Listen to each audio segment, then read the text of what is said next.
The Human Self and Iblees. Translation of Iblees O Adam. Translated and edited. Dr. Ajaz Rasool, UK. The Quranic Concept of Satan and Perspective on Human Desires, Emotions, Intellect and Wahi. Author. Ghulam Ahmad Parwez. About the author.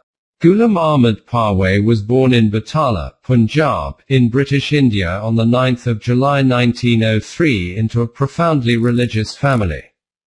His grandfather, who was deeply religious and belonged to the Hanafi school of thought, was a renowned religious scholar who intended to make the author inherit his knowledge and religious understanding.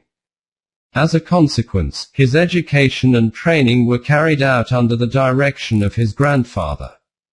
While he studied the traditional religious teachings, he also had the desire and inkling to question its content using his intellect and reasoning.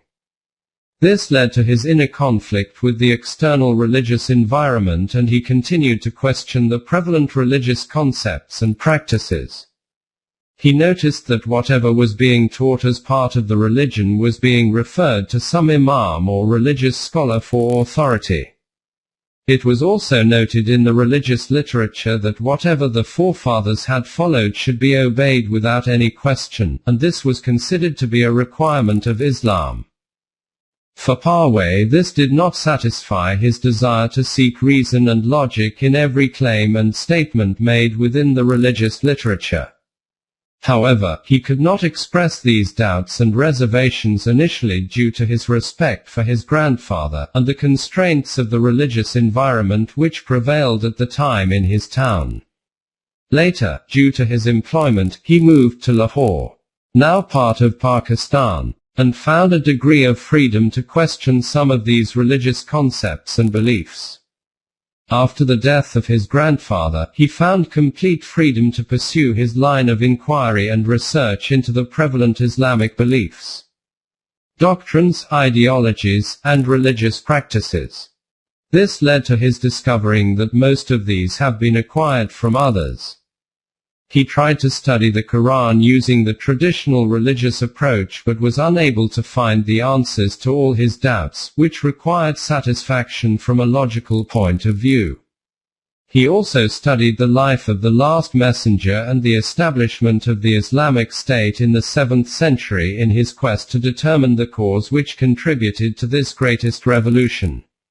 Based on the Quran, he especially paid attention to the statement from the last messenger, "The Quran is not a product of my thinking or that of any other human being, and that this is the message from Allah." He soon learned the procedure to understand the Quran through his contact with the famous philosopher and poet Allama Iqbal, who had a deep interest in the Quran. Parwez concluded that to understand the Quran one has to understand three fundamentally important points.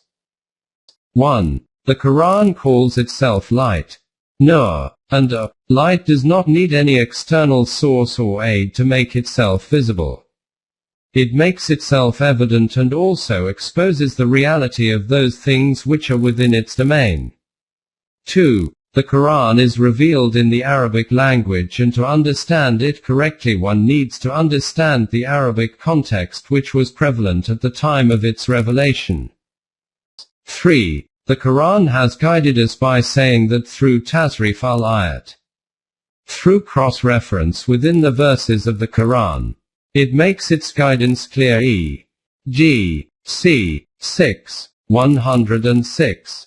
In order to meet the second requirement regarding the precise meaning of the Arabic words in the Quran, he researched and compiled a Ligat al-Quran, now translated into English, which is a dictionary of all the words and terms used in the Quran and which includes the meanings which were prevalent among the Arabs at the time of the Quranic revelation.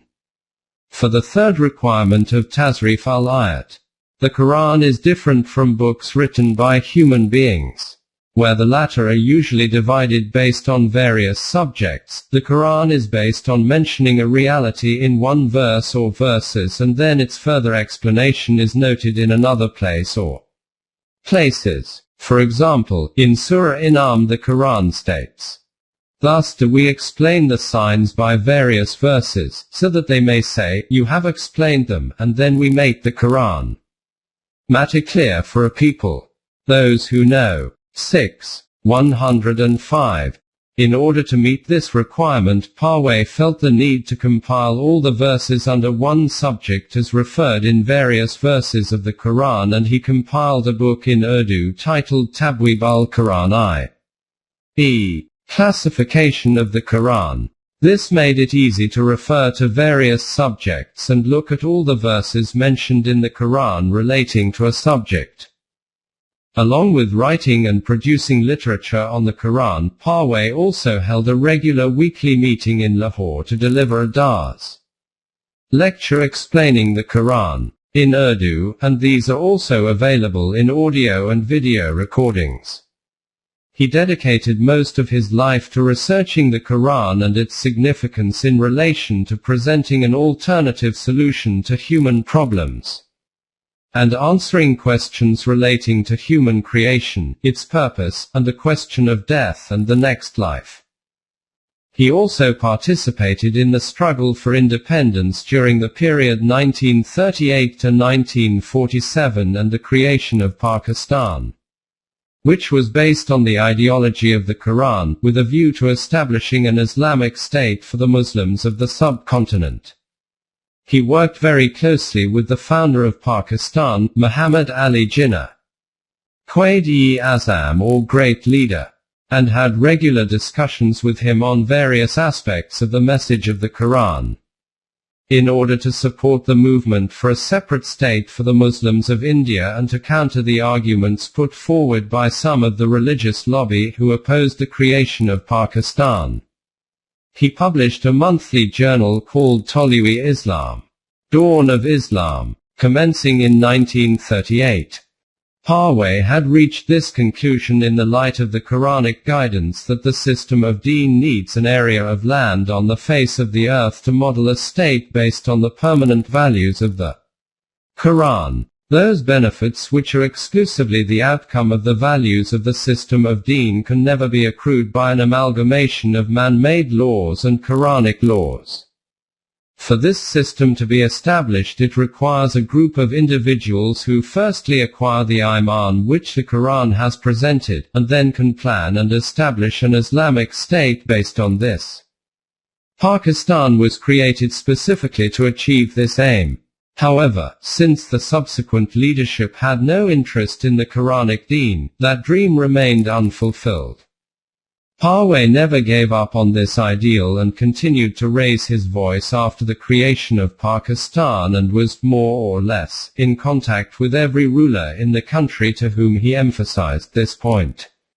He continued his literary efforts also and published his writings both as books as well as articles in the Journal of Tolui-Islam, which is published monthly. All his interpretations of the Quran are based on this premise that the human intellect needs the light of the revelation to enhance its sphere of understanding in order to live this earthly life successfully and then be able to evolve further at self's level for further development. He was emphatic in his conclusion from the Quran that since human intellect works within the sphere of its emotions and desires, without the system of deen, human life on this planet will remain marred by conflicts, divisions, injustice, exploitation and chaos.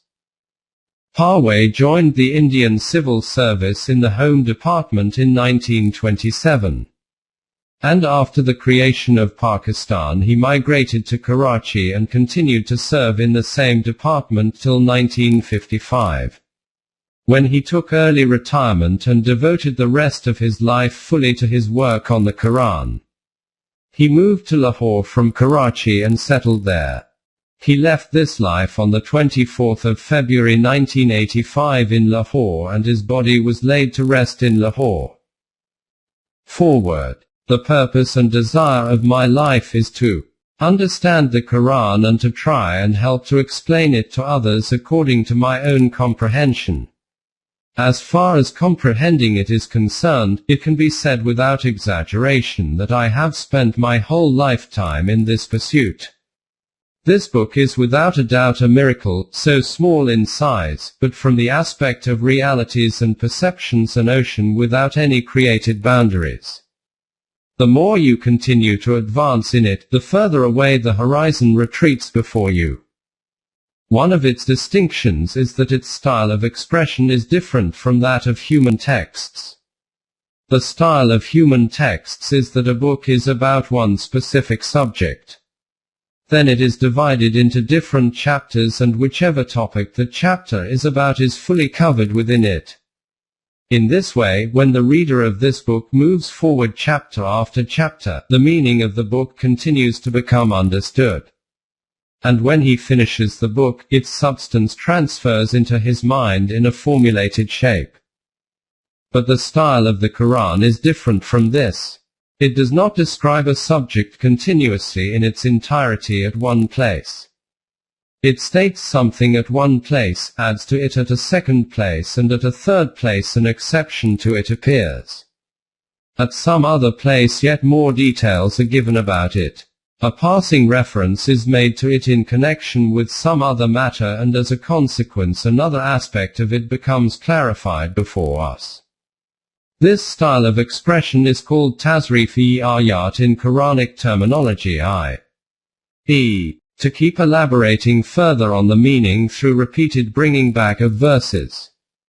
This is not the place for elaboration of how comprehensive and profoundly eloquent this style of the Quran is. At this point all I will say is that its style is quite different from the style of common human texts. It is therefore obvious that in order to fully understand the way in which the Quran has presented its teaching, this much understanding of the Quran is necessary, that whatever topic appears before you, all other places in the Quran about it should be in front of you.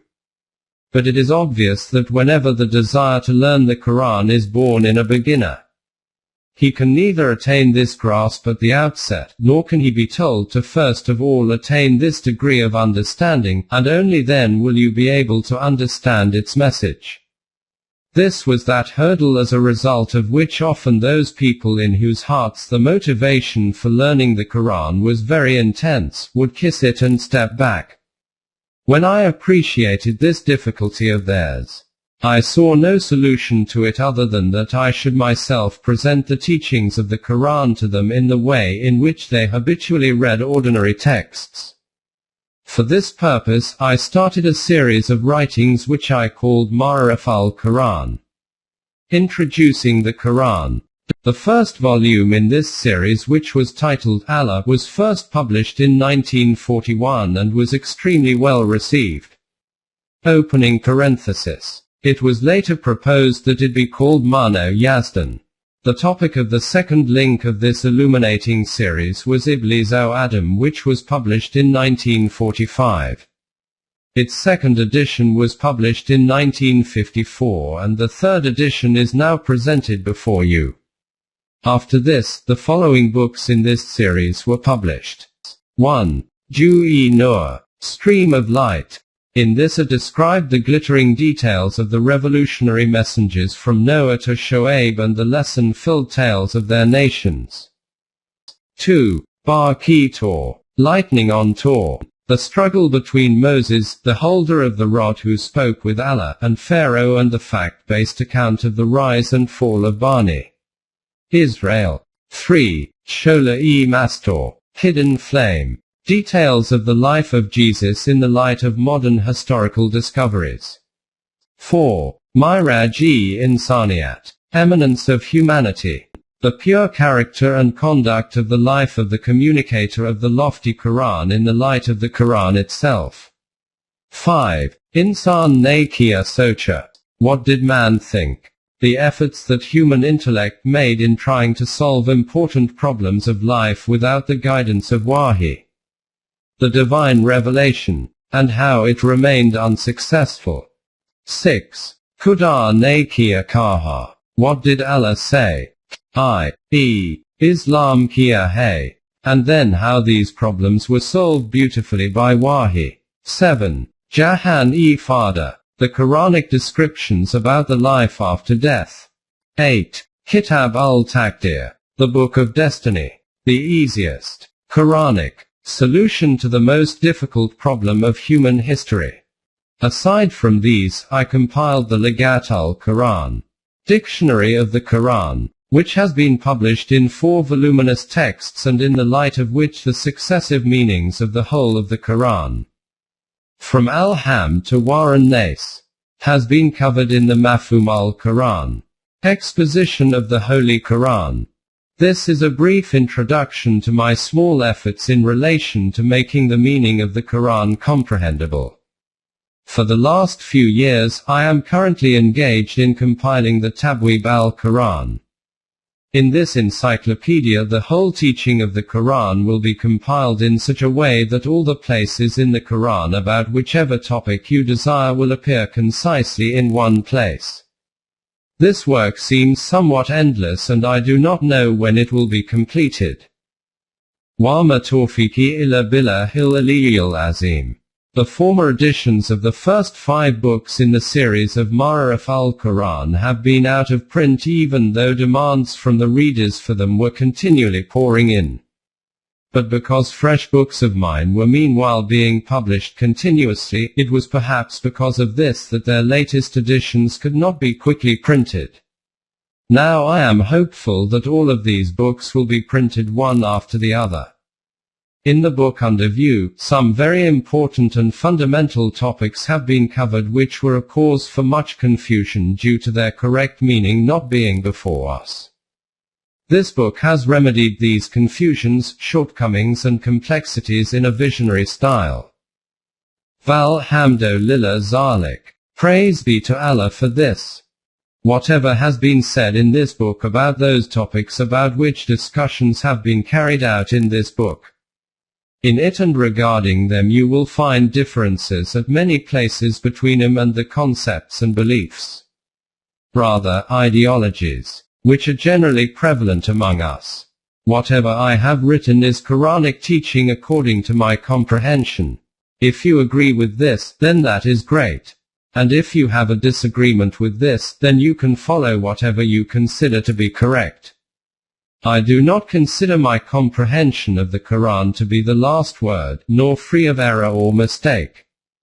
The aim of my whole pursuit and endeavor is for the educated faction of the nation to be nourished from this fountainhead of life, the Quran, which is the sole source of success and felicity for the field of humanity. If, as a result of this effort of mine, even one soul seeking guidance comes close to this spring of life, then I would feel that I have received the fruit of my endeavor. For the verses, the number of the surah, chapter, appears first and then the number of the verse, ayat. For example, 3:12 means Surah Al-Imran, verse 12. Now turn the first page and descend with me into these valleys of realities which the universal light of the Quran is making so bright and dazzling. G.A. Parwez, July 1972. 25B. Gulberg, Lahore, Pakistan. Editorial note. This book is a translation of the Urdu book, Iblees o Adam by G.A. Parwez. The literal translation is Iblees and man or Iblees and Adam. However, since the purpose of human creation is to provide an opportunity for man to develop his self, therefore the title has been translated more aptly as the human self and Iblees. As discussed in this book, Allah and God are not interchangeable terms, therefore wherever the God of the Quran is referred to by the author, the term Allah is used to differentiate between the two. Similarly, the author has used the term deen as noted in the Quran rather than the term religion, since deen refers to a complete system of life in its own right. Hence, the word religion has not been used in this book when referring to the Islam of the Quran. The numbering of the verses is in line with the translation of the Quran by Abdullah Yusuf Ali. The term Rasulullah refers to the last messenger of Allah, Muhammad, peace be upon him. The term Nabi is used to represent the status of a messenger of Allah as a recipient of wahi, revelation. from the direction of Allah. The term Rasul is used as the messenger of Allah, while the term Nabuwat is used to represent Risalat, i.e., messengerhood. This book discusses a number of questions which arise in the human mind in the light of the Quran. The Quran has made references to the creation and appearance of man as Adam on the world stage, and together with this, it has referred to the appearance of Iblees and Shaitan as two metaphorical entities who appear to stand in opposition to man. The author has examined these three terms incisively, i.e., Adam, Iblees and Shaitan, in order to display their importance in both our conceptual and practical life in this world. By virtue of possessing choice and intent, human beings have changed the face of the earth. We desire to obtain knowledge regarding the purpose of our creation and life and how it was that we arrived in this world at the beginning. The theory of evolution only provides some clues and the likely pattern regarding the physical process, but it does not answer the question of the beginning from nothing and the subsequent acquisition of consciousness and freedom to make choices in life. It also does not shed light on whose was the guiding hand behind this process of evolution. We also hanker for knowledge about our physical death and whether there is another life beyond this demise.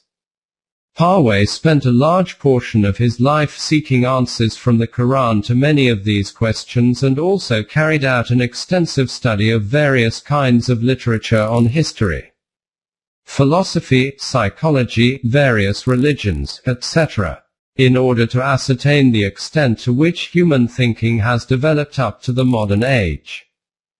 It is doubtful if any other modern scholar of the Quran has probed those aspects which Parwez has explored with a view to finding solutions to human dilemmas. His books have scrutinized virtually every aspect of human life in an effort to inform us that it is the Quran alone which holds the key to the establishment of the system of Deen. And it is only through that system of Deen that man can live both a life of paradise in this world, and then as his right, move onwards to the next life after death to be part of a further evolutionary process.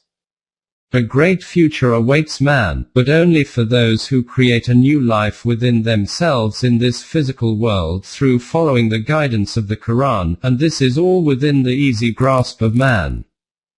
The Quran's addressee is the human mind, i.e., the faculties of intellect and reasoning and the capability of metacognition, which is available exclusively to man in order to carry out the purpose of human creation.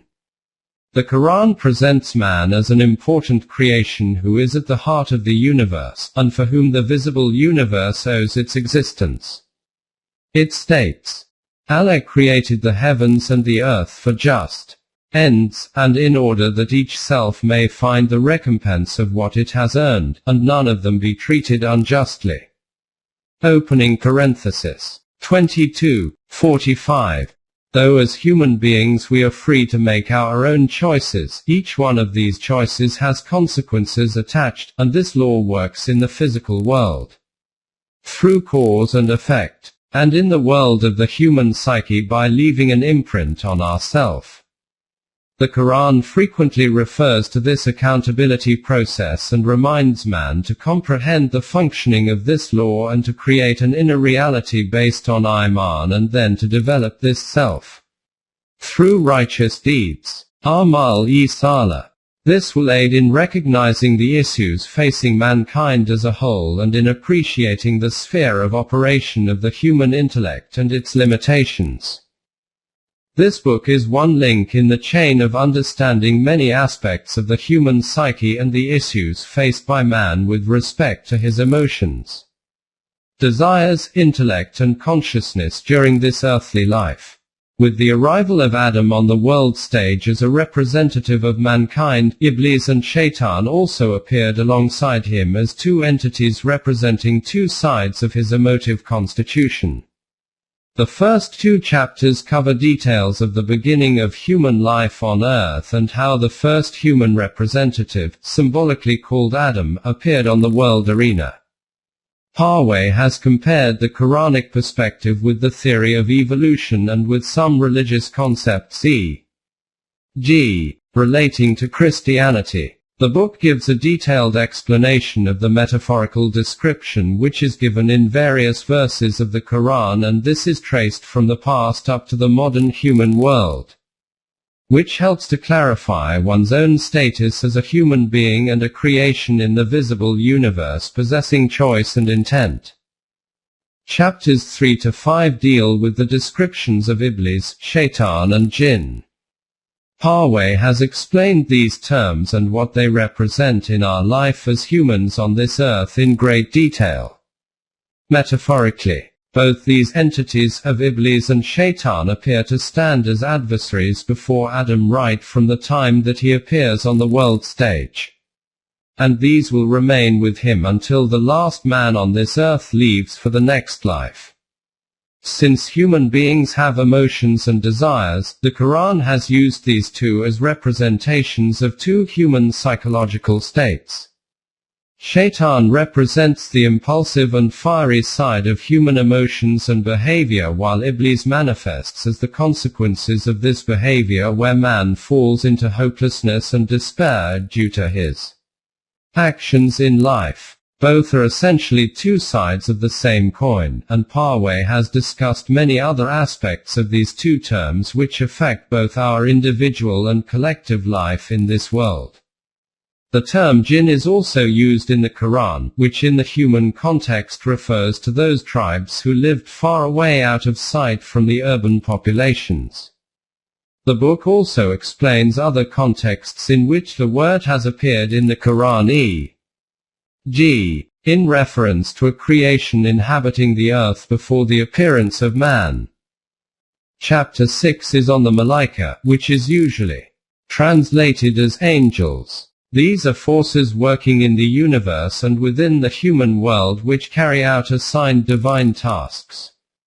The Quran enjoins on man to have iman in the Malaika, and the explanations by Parwez aid greatly in comprehending the significance of this aspect.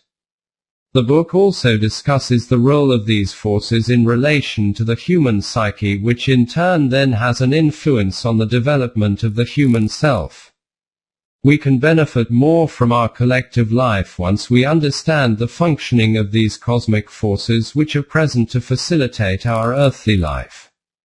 Understanding and harnessing these known, and other not yet discovered forces, is one thing, but then utilizing the benefits gained from this for the good of the whole of mankind is another matter. For this, the Quran gives guidance. Without the guidance of the Quran, the human intellect will never use these benefits for the good of the whole of humanity. Chapter 7 discusses the topic of ruh, which is mentioned in the Quran in relation to the human self. Two aspects of this term are described here, in relation to the Malaika and in connection with the process of wahi.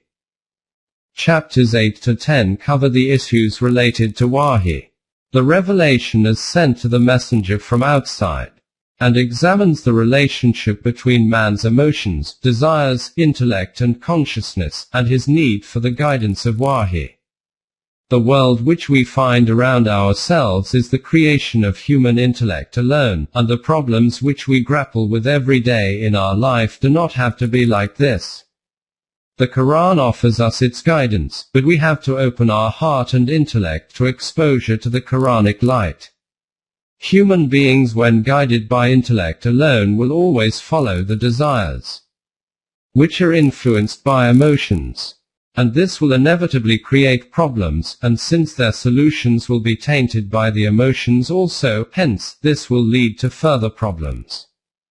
Parwez discusses in depth the limitation of the human intellect and its need for wahi in order to establish a system called deen, which will take care of the needs of both the physical body as well as provide a conducive environment for the needs of the development of the human self.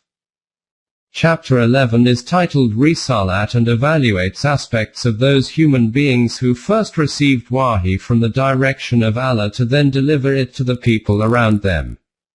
The responsibility of these messengers was not only to communicate the message, Wahi, but also to follow it themselves, and to teach and train those who became Momineen, and with their help to then establish a system in society based on this code of life. A number of aspects of this process are studied, including the historical perspective, what happened to the previous revealed books, the consistency of the divine revelation, and finally the completion of Wahi in the form of the Quran. Finally, chapter 12 sums up the whole of the book and is also handy for those who wish to glimpse the topics covered before venturing into the main text. The author has dealt comprehensively with all the salient points and concludes that without the guidance of the Quran, human intellect alone simply cannot solve the issues facing mankind. The decision is ours to make, and the results will emerge according to the law of requital. The longer that humanity remains away from the Quran, the longer it will remain submerged in that swamp, created by human intellect alone, enmeshed in a finite sphere of desires and emotions. It will continue to live its life based on the false assumption that human life ends with physical death, and that there is no higher purpose in life other than to satisfy its physical needs, and the desires associated with it. In order to understand the solution presented by the Quran to resolve human issues in this life, the reader can also refer to 4 other books by the author. The Quran declares emphatically that this system of deen will ultimately come to prevail in the human world. 9:33. Not as an externally imposed system against human will, but through our own choice and efforts. This is the kind of world which writers like Erich Fromm have discussed in their books, and were hoping against hope that somehow human intellect will be able to create outside the domain of Wahi, which has proved impossible. In this book I have added footnotes at some places to elaborate a point for the benefit of the reader, and these are followed by ed. Footnotes without this are to be considered as being from the author. I am profoundly grateful to my wife for her assistance in editing and revising the book. She has been a source of great encouragement and support in all the translation work. I also acknowledge the help of Mr. Asif Jalil from Karachi, Pakistan, and Mr. Fazl Kareem from Nottingham, UK, who helped to explain some of the Arabic and Urdu words used in the Urdu work. I am also grateful to Mr. Hussein Kaisrani of Tolui Islam Trust for providing support for this project. Finally, this work is a translation, and as such any ambiguity in the text in the English version which is not present in the Urdu version is my responsibility as a translator and editor, and not of the original author. If readers have any question or comment after reading this book, they are welcome to contact the Tolui Islam Trust. Dr. Ajaz Rasool, Glasgow, UK, November 2020.